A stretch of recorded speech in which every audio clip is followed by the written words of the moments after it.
Unleash the power of knowledge and connect with the heartbeat of the African diaspora. Download our African Diaspora News Channel app now on Google Play and Apple App Store. Stay informed with authentic and diverse perspectives, breaking news, and cultural insights.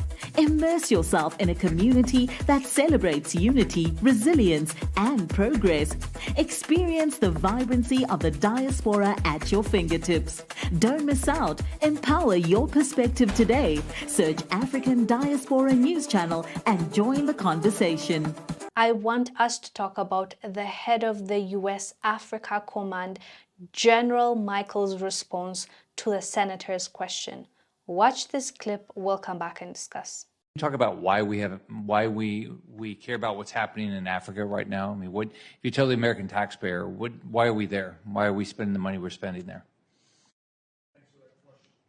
Thanks for the question, Senator.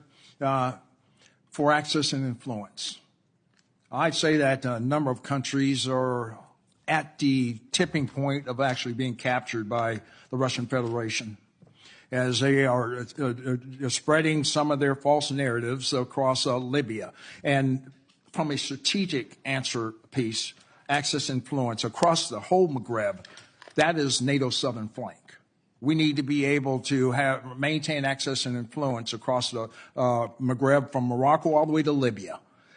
The PRC and Russia are also remaining exploitative where possible and coercive when necessary. They want that ground.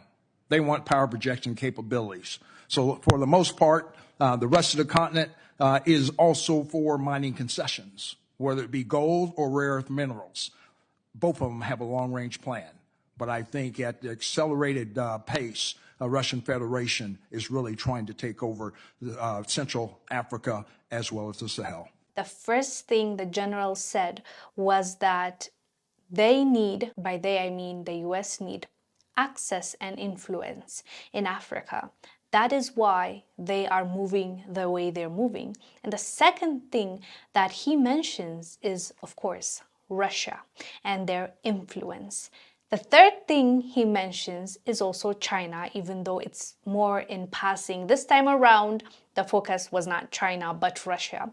But you know, they like to mention them one or the other. They're going to be mentioned if Africa is getting mentioned by any US official or diplomat, especially those that are the top diplomats that want to win over Africans.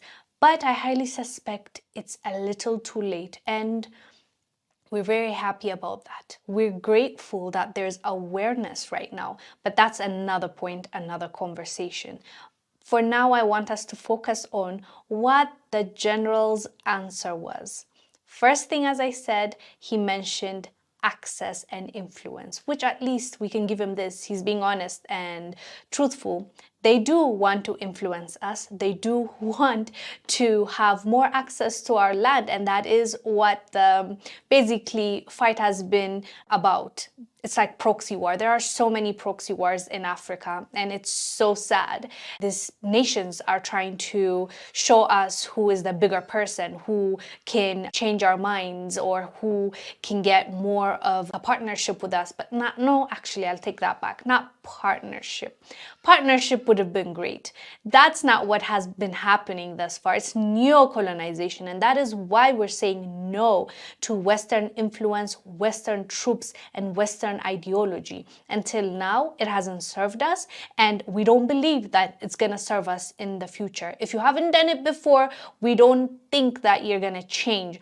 If anything, you've shown us your true colors. Now going forward, we no longer need to deal with you in that way, is the mindset right now in most African countries. That's the reality, and we're not mad at that. But the thing is, how come we are still in 2024 seen as a puppet, as something that doesn't have its own principles, mind, laws? We're not being treated as sovereign countries, which we are. We are supposed to be sovereign countries, but that's not how we're being treated. They're going to do what they want to do. They're going to lie if they need to. They're going to convince our people. They're going to put in power the people that they want to be in that position, because it's easier to manipulate than be fair and have a partnership and have a relationship that is a win-win relationship. They never want that. So that's what they end up doing, and we're just tired of it. We're really tired of it. And the fact that they still can openly talk about this and they don't expect us to react, to say, wait a minute, what influence are you talking about? That's not your land. Who told you that you can speak for me? You can speak on my behalf. They're acting like there are children over there. They might be influenced by this people being Russia.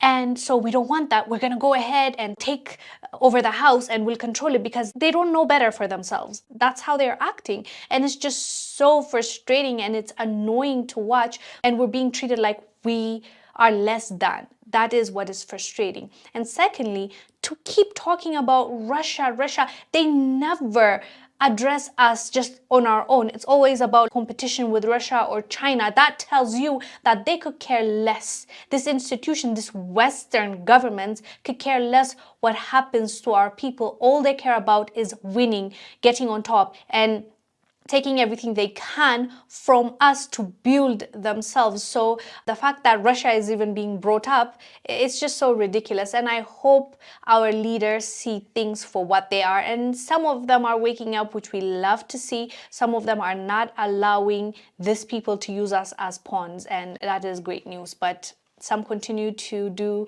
US and European countries' bidding, and hopefully it will change very soon. There's a ripple effect for sure, which gives us hope that things are changing. But this is how they see us. And I'm glad that all of us, not all of us unfortunately at the moment, but some of us are witnessing this and taking notes. Anyways, fam, let us know down below what your thoughts are about this. I'm Wongel Zelalem. I'll see